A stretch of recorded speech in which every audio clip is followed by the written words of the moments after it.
अस्सलाम वालेकुम viewers, I am शाहील और आज मैं आप लोगों के लिए लाया हूँ एक बहुत ही एक्सक्लूसिव गाड़ी का रिव्यू। ये जो गाड़ी है इसकी जो एज है वो तो तकरीबन मेरे जितनी है, लेकिन इसने बैक इन द डे 1993 में कुछ ऐसे प्रेसिडेंट सेट किए थे जिसने कार इंडस्ट्री को कम्प्लीटली चेंज कर दिया था in terms of technological advancement और उसके साथ साथ लग्जरी भी। तो आज मेरे पास है Mercedes S class W140। This is in 1993 model और इसकी जो अभी डिटेल्स हैं वो हम मज़ीद शेयर करेंगे इन द रिव्यू शुरू करने से पहले हमें इस गाड़ी की हेरिटेज को समझना बहुत ज़रूरी है। इसके लिए हमें जाना पड़ेगा मर्सिडीज़ के home town Stuttgart, Germany. Let's गो।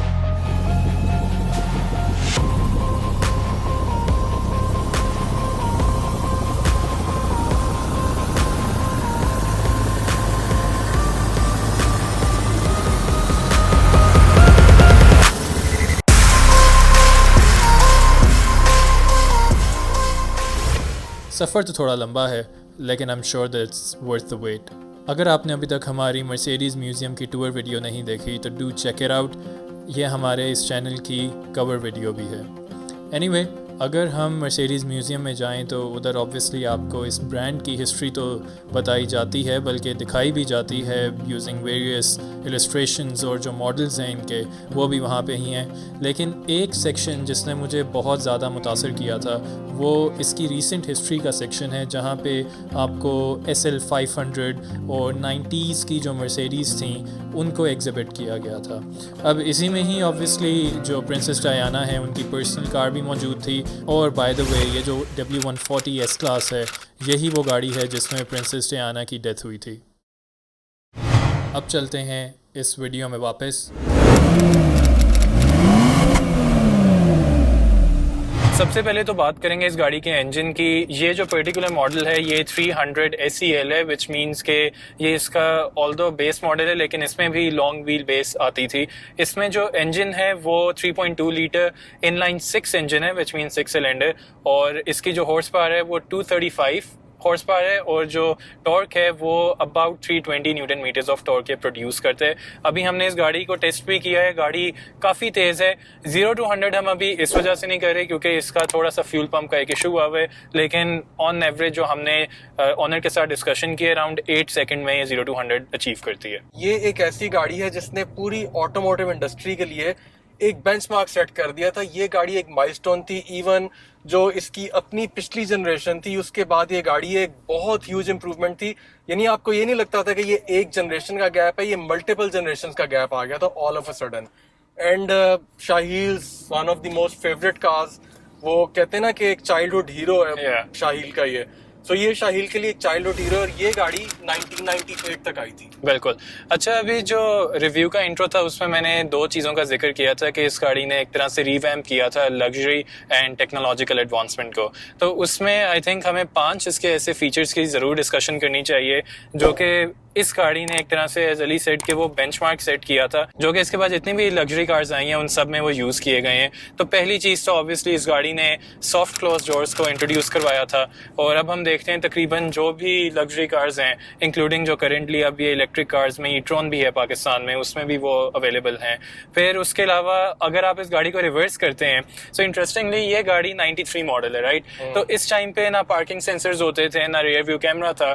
तो मर्सिडीज़ ने एक बड़ा ही इंटरेस्टिंग इसका वे आउट निकाला कि इसके ट्रंक पे जहाँ पे आपके पास पावर एंटीना होता है उसके पीछे दोनों साइड्स पे एक वो एंटीना दोनों उन्होंने लगाए हैं। जैसे आप रिवर्स में गाड़ी को डालते हैं वो ऑटोमेटिकली ऊपर आ जाते हैं और जैसे ही ड्राइव में डालते हैं वो नीचे आ जाते हैं। तो ये एक तरीका था कि ड्राइवर को समझ आ जाए रिवर्स करते हुए कि उसकी गाड़ी का एज है किधर। This was something very interesting. हाँ, लेकिन 95 में इस गाड़ी को एक तरह से फेसलिफ्ट किया गया था जिसमें फिर पार्किंग सेंसर्स को भी इंट्रोड्यूस करवा दिया गया था। तीसरी चीज़ की अगर बात की जाए, ऑब्वियसली अगर आप W140 में इंटरेस्टेड हैं तो आपको ये भी पता होगा कि इस गाड़ी में डबल ग्लेज्ड विंडोज़ भी पहली दफ़ा मुतारिफ करवाई गई थी। इसके बाद भी लग्जरी कार्स ने इस चीज़ को काफ़ी देर तक अडॉप्ट किया था। अब जो है इनमें मज़ीद बेहतरी आ चुकी हुई है। मर्सिडीज़ के ही जो नए मॉडल्स हैं उनमें एक्यूस्टिक ग्लास अब आ रहा है। जो 4th पॉइंट है वो मैं आपको बताता हूँ, लेकिन उससे पहले आप एक चीज़ देखो कि हमेशा कहा जाता है कि अगर आप ये देखना चाहते हैं कि आपकी स्टैंडर्ड गाड़ी में आज से मे बी 20 साल बाद, 25 साल बाद, 30 साल बाद क्या इक्विपमेंट आ रहा है, तो उसके लिए आपको आज की जनरेशन की मर्सिडीज एस क्लास को देखना चाहिए। और इस गाड़ी के अंदर जो उस वक्त एक चीज इंट्रोड्यूस हुई थी, दैट वाज अ ट्रांसपॉन्डर की, जो कि इंफ्रारेड के जरिए ऑपरेट होती थी। वहां से टेक्नोलॉजी आगे चलना शुरू हुई। और एक और इंटरेस्टिंग चीज जो कि इस वक्त आपकी प्रोबेबली पाकिस्तानी कोरोला के अंदर भी उसको मार्केट किया जाता है, रेयर रिक्लाइनिंग सीट्स है इस गाड़ी के अंदर। यस, वो चीज इस गाड़ी में सबसे पहले इंट्रोड्यूस हुई थी। सो ये वो 5 चीजें जिन्होंने एक नया बेंचमार्क सेट किया था। अच्छा अली, वैसे मजे की बात बताऊं, अभी तक जो हमारी नई सिविक है उसमें इलेक्ट्रिक सीट्स तो दी नहीं है, इसमें तो सारी सीट्स ही इलेक्ट्रिक है। 30 साल पुरानी गाड़ी में मैं बैठा हूँ, इसमें इलेक्ट्रिक सीट्स हैं। खैर मेरा ख्याल है सिविक की बहुत ज्यादा हो गई है, अब नहीं करते। और अच्छा, ये जो गाड़ी है ये डेफिनेटली अगर आप आज के जमाने में लेंगे तो ये शौक का कोई, जिसे कहते हैं ना पंजाबी में शौक दा कोई मुल नहीं, तो ये शौक के लिए लेने वाली गाड़ी। Of course this is not a practical car. For example इस गाड़ी के अंदर कप होल्डर्स नहीं है, जो एक है वो that sort of a magic trick. और ये शाहिल के लिए मैं पानी भी लाया था, तो ये बल्कि पकड़ लो अपना पानी, इसको हाथ में पकड़ के रखो, कप होल्डर्स नहीं है। लेकिन गाड़ी के अंदर कभी स्पेसेस बहुत ज्यादा है। Front dashboard is there, AC vents के ऊपर एक कभी स्पेस है, और यहाँ साइड्स के ऊपर ना एक पॉकेट है जिसमें पाउडर भी स्टोर कर सकते हैं। एस्ट्रे आप तो खैर गाड़ियों में से मिसिंग ही हो गई है, इसके अंदर जो एस्ट्रेज हैं वो भी आप पुश करते हैं तो बाहर निकल आती है। मतलब टोटल एक लग्जरी वाली फील है गाड़ी के अंदर। बिल्कुल। उसके अलावा अगर आप गाड़ी की पैडिंग देखें तो सॉफ्ट टच मटेरियल पे तो बहुत फोकस किया गया है। तकरीबन जितने भी टच पॉइंट्स हैं या तो वो वुडन हैं या तो उसके अलावा वो सॉफ्ट टच हैं, जिसमें कारपेट का भी बहुत ज्यादा इस्तेमाल किया गया है। व्हाट डू यू से Ali? Wooden actually means wooden वो नहीं है कि स्टिकर लगाया हुआ लकड़ी वाला। और कारपेट तो थिक कारपेट्स हैं। आई थिंक एक लग्जरी फील के लिए जरूरी होते हैं थिक कारपेट्स, आपको एक बड़ी प्लश फीलिंग आती है उससे। बिल्कुल। कोई वो वाला हिसाब नहीं है कि कागज की तरह आजकल वो, वैसे मुझे कारपेट्स तो नहीं, आजकल गाड़ी में तो लगता है कपड़ा ही लगाया हुआ है बस मेटल को कवर करने के लिए। एग्जैक्टली। उसके अलावा अब ये अपने टाइम पे तो दिस कार वाज नॉन के ओवर इंजीनियर्ड मर्सिडीज थी बैक इन द डे। हर चीज के ना बटन्स हैं। हम लोग अभी जब ये कभी स्पेसेस को एक्सेस करना चाह रहे थे तो हमें अब आदत पड़ी हुई है बस डायरेक्टली उस जगह को खोलने की, लेकिन इसमें हर चीज का बटन है। अगर आप यहाँ फ्रंट डैश पे भी देखेंगे तो यहाँ पे भी एक कभी स्पेस है छोटी सी एसी वेंट्स के ऊपर। फिर जो इसका ग्लव बॉक्स है वो भी बड़ी इंटरेस्टिंग वे में खुलता है, और उसी के अंदर हमें वो जो एक मैजिक ट्रिक से कप होल्डर मिलता है वो उसी के अंदर ही है। ड्राइव बाय वायर आजकल की जो गाड़ियां उनमें आ रहे हैं, इसमें आप देखो एवरीथिंग इज हाइड्रोलिक। और इसकी जो ड्राइव है, रेयर व्हील ड्राइव और hydraulic steering, I think driving player के लिए इससे बेहतर कॉम्बिनेशन हो ही नहीं सकता। आप जितना मर्जी इलेक्ट्रॉनिक पावर स्टीयरिंग को रिफाइन कर लें, गाड़ी फ्रंट व्हील ड्राइव हो, उसके आप डिफरेंशियल्स को इम्प्रूव कर लें, जो मर्जी कर लें, लेकिन ये जो एक प्योर ड्राइविंग प्लेयर है ना, जो फिजिक्स से रिलेटेड है, इसका मेरे ख्याल से कोई रेसिप्रोकल आप नहीं फिगर आउट कर सकते। सो व्यूअर्स, अब हम इस गाड़ी का कैबिन इंसुलेशन टेस्ट करेंगे, और इसका क्राइटेरिया बहुत ही सिंपल है। हम कुछ देर के लिए इस गाड़ी को 60 किलोमीटर पर आवर की स्पीड पे चलाएंगे, और एंड पे हम आपको इसका रिजल्ट भी चेक करवाएंगे।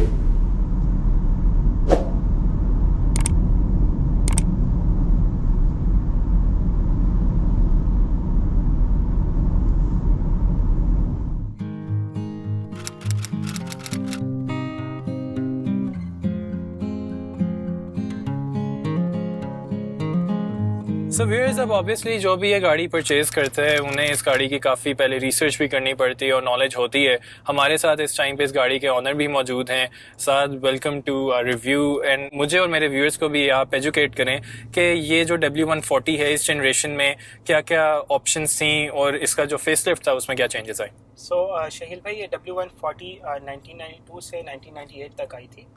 इसको वर्ल्ड वाइड टैंक शिप के नाम से बहुत फेमस है ये। तो और इसका जो फेस अपलिफ्ट है ना वो 95 में आया था, राइट। सो फेस अपलिफ्ट में कुछ मेजर चेंजेस की थी इन्होंने। सबसे पहले तो ये ड्राइव बाय क्लच है, ये पेडल बहुत सख्त है इसका एज कम्पेयर टू जो आपकी फेस अपलिफ्ट आई थी उसमें उन्होंने वायर के साथ, जिस तरह हर एक नॉर्मल गाड़ी का होता है, राइट। उसके बाद पीछे इन्होंने जो लाइट्स हैं रेयर लाइट्स वो भी चेंज की थी, और इधर एक अच्छा सा मल्टीमीडिया यूनिट भी लगा दिया था as compare to a simple unit. और आई बिलीव ये क्लाइमेट कंट्रोल भी डिजिटल कर दिया था इसमें, तो फिर भी अभी वो बटन ज्यादा हैं, yes. वो ज्यादा रिफाइंड था। जी जी जी बिल्कुल। और उसके बाद जो है इसमें 3 इंजन आते हैं और वही कैरी आउट हुए थे फेस अपलिफ्ट में भी, जिसमें 3.2 litre M104 inline 6, very famous inline 6, और उसके बाद हमारे पास V8 आता था M109, एंड देन V12 था हमारे पास इंजन, ठीक है। बट वो बहुत ही अनरिलायबल इंजन था और बहुत कम जो है लास्ट किया है। इवन वर्ल्ड वाइड गाड़ियाँ बहुत कम है जो अभी तक ठीक है V12 में, जो कि आई बिलीव S600 में आ रहा था। S600 में आ रहा था, सही। अच्छा, तो अब पाकिस्तान में इस गाड़ी को जब से आपने ऑन किया है, ऑब्वियसली मुझे पता है कि बहुत इश्यूज भी फेस किए हैं, तो मुझे थोड़ा सा ये भी बताइए कि क्या कॉमन इश्यूज हैं W140 में। शाहिल भाई, इसके 5-6 मेजर इश्यूज हैं। अगर आप उसके साथ डील कर लें तो ये गाड़ी बहुत ही रिलायबल है और कुछ भी नहीं होता, और नॉर्मली आप इसको चलाते रहें कुछ प्रॉब्लम नहीं करेगी। So there is this wiring harness issue जो कि वर्ल्ड वाइड है। इसका बायोडिग्रेडेबल हार्नेस है, ठीक है, जिसकी वजह से एक टाइम के बाद ये खुद ही जिसका हार्नेस है वो डिग्रेड हो जाता है। ओके। इसलिए इसके बाद जो है हमारे पास सेकंड इसका मेजर इशू है गैस्केट का। अच्छा। इसकी गैस्केट जो है ना वो लीक कर जाती है। ऑलमोस्ट हर गाड़ी की इसकी भी लीक हुई है। इसका वायरिंग हार्नेस भी खराब हुआ है और रिप्लेस हुआ है, ठीक है। इसके थर्ड इसका जो इशू है इसका इवेपोरेटेड कॉइल एसी का। कुछ टाइम के बाद जो इवेपोरेटेड कॉइल है ना ये भी ख़त्म हो जाता है, ठीक है। So these are the 3 major issues जो हर गाड़ी के चेंज करवाने ही पड़ते हैं, Okay. वरना ये गाड़ी प्रॉब्लम करती है। अच्छा, वैसे इस गाड़ी में अभी मैं देख रहा हूँ कि जो कुछ इलेक्ट्रॉनिक्स हैं वो अभी इतने कोई रिलायबली काम नहीं कर रहे। जैसे कि इसके रेयर हेडरेस्ट हैं, उनमें भी यहाँ पे बटन दबा के नीचे होते हैं, लेकिन we've tried उसकी आई थिंक मोटर का कोई इशू है। फिर ये स्टीयरिंग की एडजस्टमेंट ऑल्दो है तो फुली इलेक्ट्रॉनिक, लेकिन ये भी नहीं काम करी। तो ये जो इस तरह के इश्यूज हैं इनको आप कैसे रिजॉल्व करते हो? शाहिल भाई, सो देयर ये काफ़ी ज़्यादा इश्यूज विद टाइम आते जाते रहते हैं। मोटर्स जो है, क्योंकि ऑब्वियसली आपको पता है मैकेनिकल पार्ट है यार। 30 साल पुरानी गाड़ी है तो मोटर्स तो ख़राब होती रहती हैं। तो आप एक चेंज कराते हो दूसरी ख़राब हो जाती है, तीसरी चेंज कराते हो चौथी ख़राब हो जाती है। तो ये एक उसका ओनरशिप एक्सपीरियंस है, आपको गाड़ी के साथ रहना आ जाता है, ठीक है। सही। अच्छा, फिर ऑब्वियसली व्यूअर्स ये भी जानना चाह रहे होंगे कि ठीक है एक्सेलरेशन अच्छी है, इंजन बड़ा है, सब कुछ है, भाई फ्यूल एवरेज कैसी है? फ्यूल एवरेज शाहिल भाई बहुत बुरी है। 5 किलोमीटर मैक्सिमम आ जाती है। अच्छा। इससे ज़्यादा नहीं चलती। और ये शहर के अंदर देती है लॉन्ग पे? लॉन्ग पे, शहर पे तो उससे भी कम है। नहीं, लेकिन वैसे अगर देखा जाए तो गाड़ी का नाम टैंक है, टैंक के हिसाब से तो बड़ी अच्छी एवरेज है ये। हाँ, ये तो है। तो इसेंशियली अगर कोई ये इसे डेली ड्राइवर के तौर पे यूज करना चाहेगा तो उसको घर में पेट्रोल पंप रखना पड़ेगा। वाकई।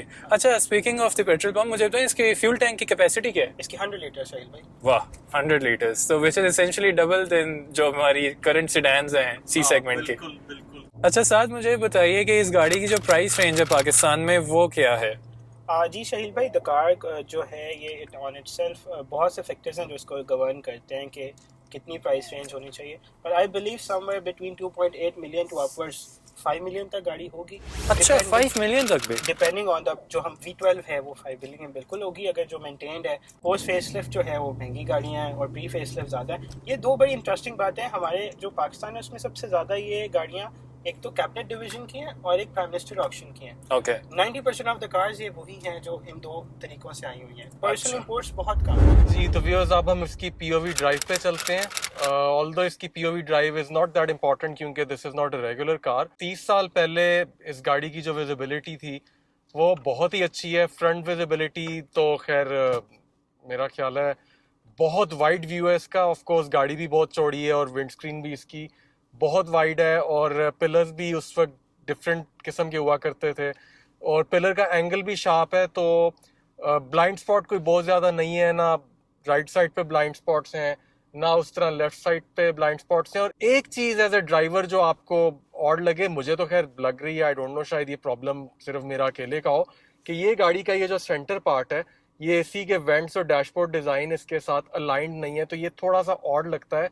और डैशबोर्ड का जो साइज़ है वो भी ऑफ कोर्स 30 साल पुराने डिज़ाइन के हिसाब से काफ़ी छोटा है। डैशबोर्ड के अंदर डेप्थ नहीं है। जो गाड़ी का टर्निंग रेडियस है वो बिल्कुल आप एक्सपेक्ट ना कीजिएगा कि अच्छा होगा। डेफिनेटली गाड़ी का टर्निंग रेडियस तो बड़ा ही होगा, लेकिन गाड़ी की जो ड्राइव की फील है ना हाइड्रोलिक स्टीयरिंग की वजह से वो बहुत मज़ा आता है गाड़ी को टर्न करने में। गाड़ी के अंदर एक बड़ी मज़ेदार किस्म की आपको टर्निंग फील मिलती है पेयर्ड विद ड्राइव के अंदर जो रियर व्हील ड्राइव है, लाइक आई सेड के तो बेस्ट कॉम्बिनेशन है। और ग्राउंड क्लियरेंस सरप्राइजिंगली इस गाड़ी की बहुत ज़्यादा इम्प्रेसिव है। साथ ने भी हमें बताया है कि ये गाड़ी कभी भी कहीं पे किसी ब्रेकर पे नॉर्मल जो ब्रेकर है उस पर नहीं लगी। और गाड़ी खैर जब मैं बाहर से भी देख रहा था तो फील हो रहा था कि गाड़ी की ग्राउंड क्लियरेंस अच्छी है। सो व्यूअर्स, अब हमने इस गाड़ी को बहुत डिटेल में रिव्यू किया है एंड ऑब्वियसली अब इस रिव्यू को हम कंक्लूड करेंगे।